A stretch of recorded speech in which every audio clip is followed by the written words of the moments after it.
is. Hopefully, everyone's still here. So, your adventure was a success, huh? Want to grab a drink to celebrate? Absolutely not. No booze allowed. This honorary knight, Durin! I want to hear all about your big adventure.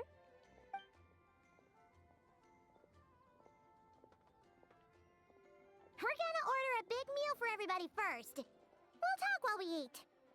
Yippee! Excuse me. Did I hear you call him Durin just now? But wasn't Durin the evil dragon that fell on Dragonspine? Come on, miss! This Durin isn't that evil dragon from Dragonspine. Albedo said... well, it was kinda confusing. But anyway, it's super cool! Oh, is this your first time meeting him, Marjorie? No wonder you're getting him confused. Still, even if you hadn't met him yet, shouldn't you have heard about him at the very least? At this point, pretty much the whole city has.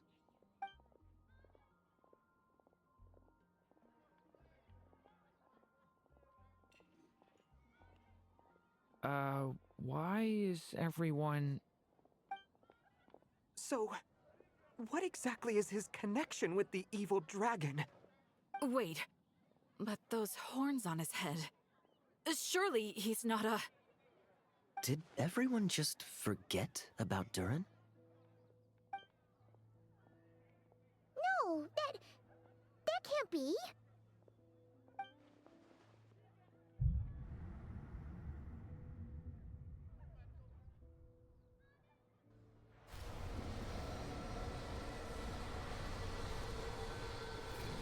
The tricks of fate had just begun.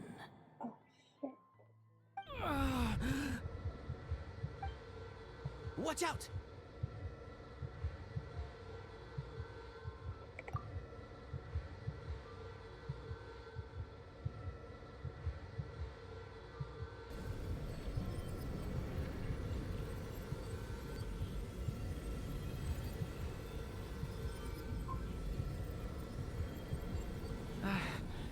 No one got hurt.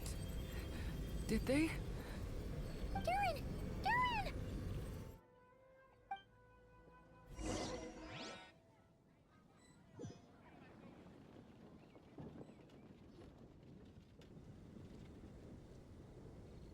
I just had Barbara check him over. He's not badly hurt, but he seems to have burned through a lot of energy fending off some kind of dangerous power. He'll need some time to rest before he wakes up. So, can someone explain what's going on here?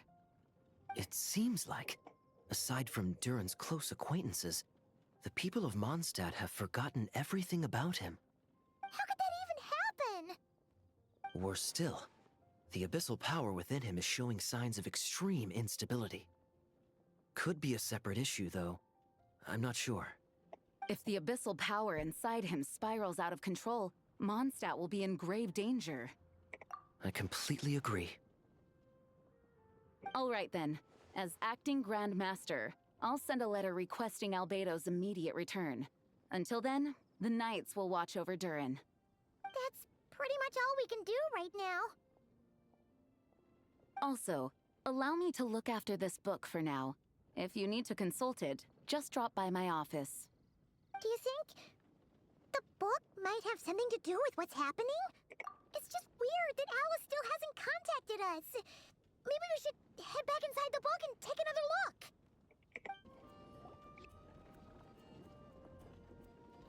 Jean! Hello, you two. I'm glad you got my letter. Durin's awake and waiting on the bench over there. I'm here if you need help. Just give me a shout. Don't worry about us. We'll be fine. Oh, hey, you two. I just remembered what happened right before I passed out. Thanks for holding me back. I shudder to think what might have happened if you hadn't. I'm fine now. It's just... A lot of people seem to have forgotten me. Don't worry. We'll figure out a way to fix this. Why don't you start by telling us what happened? It felt so strange. After I realized no one recognized me anymore, I suddenly felt like I'd completely lost contact with my body. Abyssal power lies sealed within this body I inhabit. So when I lost my connection to it, I lost control of that power too. It wasn't until I heard everyone calling my name that I was able to reconnect with my body. You lost contact with your body? Does that mean there's something wrong with it? Sounds like we need Albedo more than ever. I don't think the problem lies in Albedo's alchemy. Huh. But then, why are people forgetting you? Guess that's what we need to figure out. That means we need Alice for sure. But it's been ages and she still hasn't been in contact. Now would be a really good time for a hint. How could the story's budding branches even hope to reach beyond the towering walls?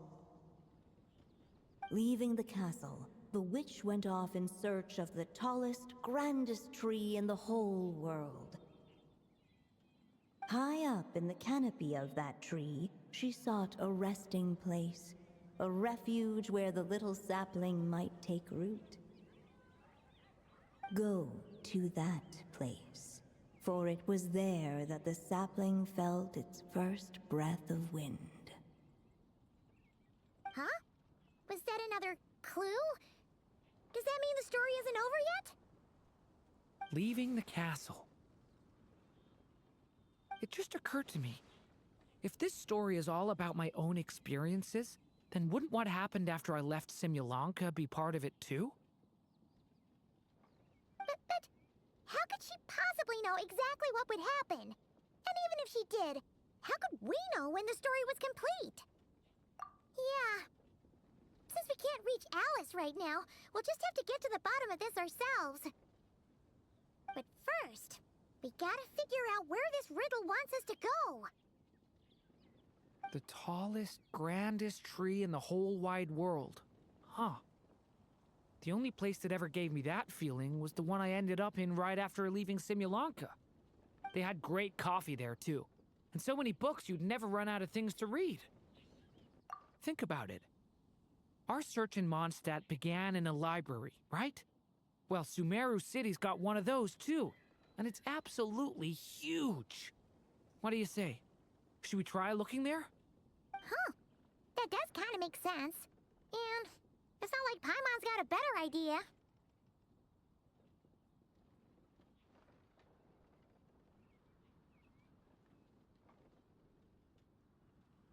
Alright, let's just give Jean and the others a heads up first. Well, it sounds like you've got a plan, so I won't interfere. All I ask is that you stay safe. Albedo won't be back for some time, and until he is, we can't know for sure how dangerous Durin might be in his current state. I'm so sorry about what happened before. Believe me, I'm not blaming you, and neither is anyone else here. If anything, it's the opposite. We're all just worried about you. Worried? About me? Come with me. I want to show you something. As soon as they heard you were awake, they all hurried over to see how you were doing. You all came to see me? A little birdie told me you're working on finishing a storybook. So maybe all those people losing their memories is just a plot twist, waiting to be resolved. Miss Lisa, you always seem to know how to put my mind at ease. Please, everyone, don't worry about me. When I get back, I'll find a way to complete my mother's story, and the one we started, too. Whew. After the library hunt in Mondstadt, it's not as if Paimon was expecting this to be easy. But this... yeah... this is something else. Where do we even begin? Even the clue this time seemed kind of cryptic. Yeah. Guess the best we can do is stay on the lookout for more weird things going on.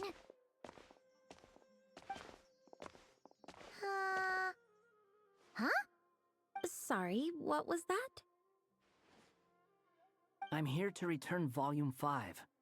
According to the catalog, Volume 5 of this series is not available for loan. I can't accept the return of a book that was never checked out in the first place. Let me put it this way. My copy is complete. Yours, on the other hand, is missing large amounts of content. So you should swap it for mine instead. Sir, you have to understand. Managing a library is a serious business, and we have protocols in place for this kind of thing. I can't just replace an important volume in our collection based on nothing more than your word. Hey, look what the Wandering Tom dragged in. Oh, it's you. And, what is it you're doing here? I'm a traveling scholar, as you know. Isn't a library the most natural place for me to be? Well, the last time we saw you was all the way in Notcry. Paimon just didn't expect to suddenly see you in Sumeru, that's all. There were some things I needed to come back and take care of. Some documents had gone missing, so I tracked them down, restored them to their original condition. And now, I'm here to return them. And considering what I'm planning to do next, it feels like a weight off my shoulders. What's going on with you, huh? You look like a kicked puppy. Hat guy. Ah, at least you haven't forgotten about me. What's that supposed to mean?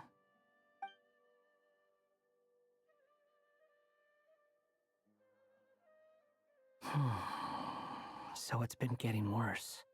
Sounds like you know something we don't. After he left Similanka, he spent some time traveling Sumeru with me.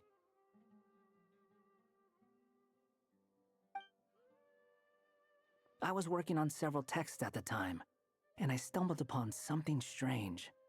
Anytime Durin of Similanka was mentioned, before long, the record would disappear.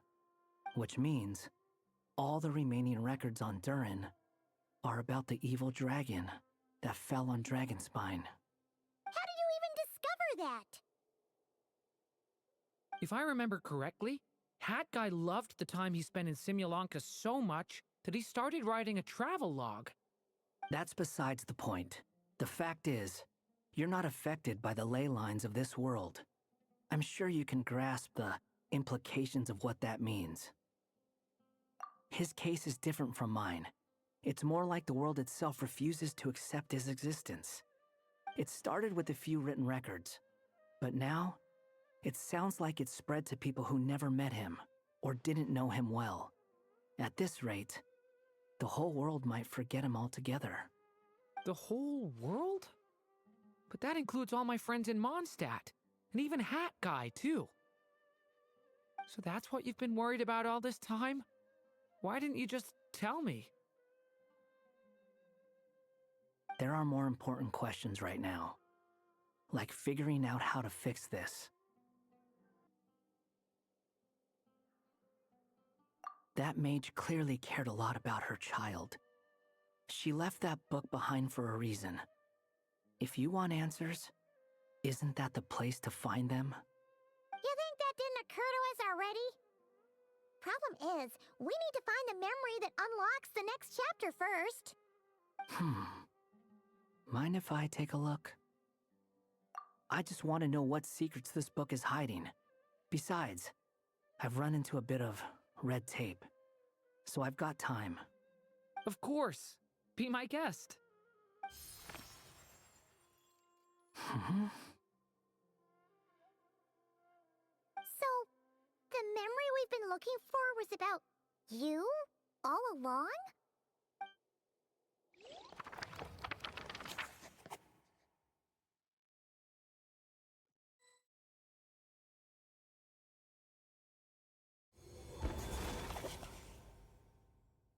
The little dragon became companions with a stray cat with dark blue fur. It was a friendship born of all they had in common.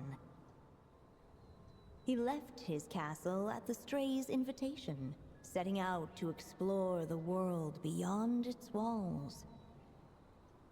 There, he grew fond of the outside world, eager to make friends and share the story of his life.